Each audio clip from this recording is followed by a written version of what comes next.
Travel activity is also starting to build up this Holy Monday as Filipinos head out for the Holy Week break. For a situation at PITX or PTEX, we go live now to our mobile journal, Evan Tarinque. Evan, tell us what's happening.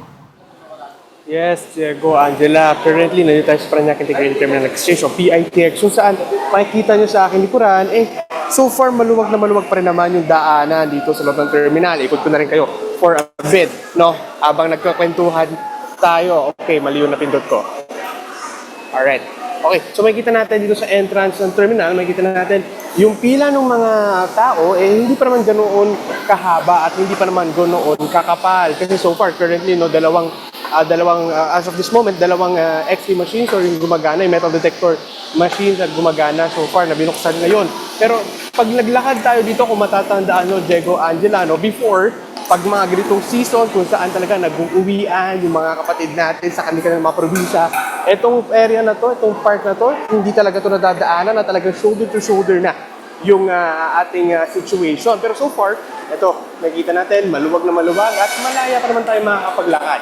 Sa pasilong ito, makikita rin natin na yung ilang mga upuan, ito, bakante pa, marami pang bakante, so marami pang places kung saan pwedeng mag-antay, makapagpahinga yung mga kapatid natin uuwi ng kanilang mga probinsya. Lalo na itong gate na to, ito yung gate 5, kung saan talaga, ito yung isa doon sa parang marami talaga mga pila na pasahero na uuwi sa mga probinsya. Pero so far, sa ngayon, nakikita natin, maluwag na maluwag pa yung current situation. Pero sa kabila niyan, Diego, Angela, no, ayon sa pamunuan ng PITX, may na-monitor silang 8 bus companies na nagtaas presyo ngayong Semana Santa. No?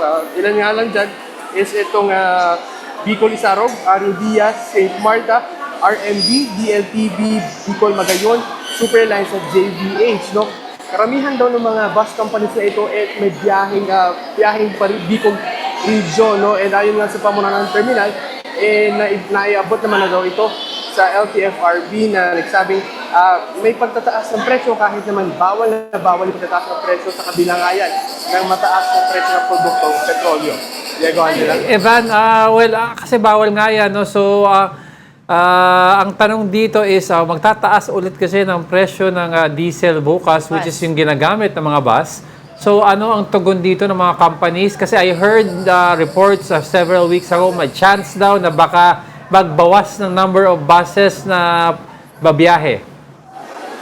Yes, Diego. No? Yun ang bus companies actually nagbawas na ng biyahe, yung mga pabiyaheng Batangas, Pampanga at Nueva Ecija. No? Pero kanina, kausap natin yung pamunuan ng terminal, in-assure naman daw nila na kung kakailanganin man ng additional bus trips, ready naman daw yung mga bus companies magdagdag. Pero so far daw kasi ngayon, yung demand doon sa mga papunta ng mga biyaheng iyon, hindi pa naman ganoon karami gaya nga ng papuntang Bicol Region. Kasi so far, yung papuntang Bicol Region, as of this morning, yung nakuha natin kasi almost 80% na yung mga biyahe doon, fully booked na. And actually, yung ilang mga tellers sa taas, nakikita natin, nakapastila doon yung mga ilang araw na lang na bakante pa. No? Pero karamihan kasi doon, meron ng X, meaning puno na yung biyahe ng bus ng araw na yan. Diego?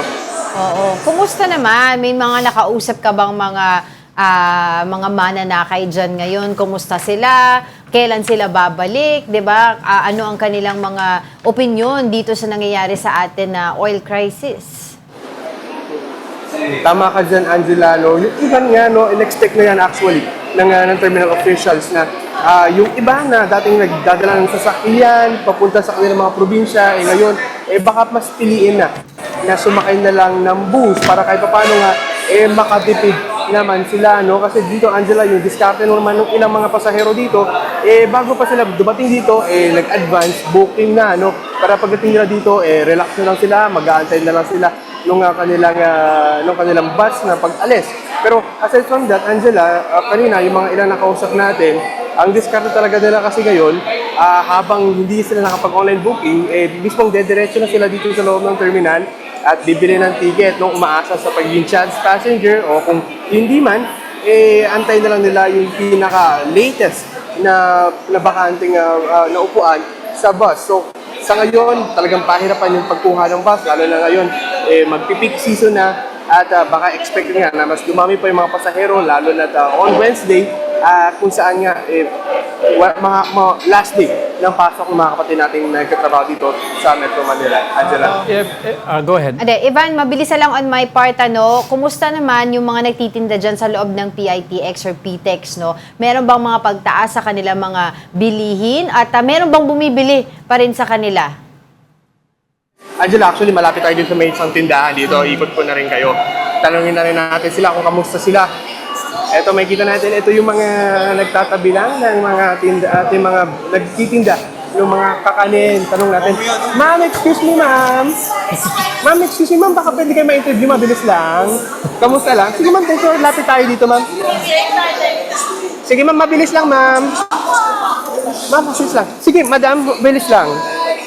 Ma'am, mabilis naman. Pakita lang natin kung kamusta yung tinda natin, ma'am.